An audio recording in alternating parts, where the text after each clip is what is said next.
أعلنت الحكومة الشرعية اليوم الخميس بشكل رسمي تأمين مدينة الزاهر مركز المديرية وجميع المواقع الاستراتيجية التي تمت السير عليها خلال عملية النجم الثاقب في اليومين الماضيين. وقال وزير الإعلام في الحكومة الشرعية: نؤكد أن مدينة الزاهر وجميع المواقع التي تم استعادتها منذ انطلاق عملية النجم الثاقب مؤمنة بالكامل، وأن ميليشيا الحوثي لم تحقق أي إنجاز يذكر سوى الزج بالمئات من عناصرها لموت محقق في جبهتي الحازمية والزاهر،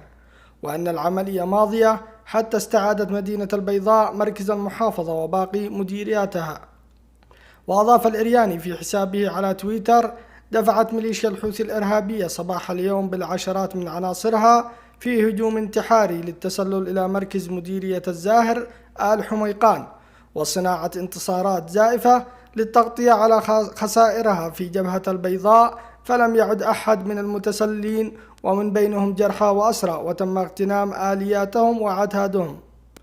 وأكد وزير الإعلام أن أبطال الجيش والمقاومة آل حميقان وألوية العمالقة يتصدون لهجوم معاكس نفذته ميليشيات الحوثي المدعومة من إيران في جبهتي الحازمية والزاهر بمحافظة البيضاء،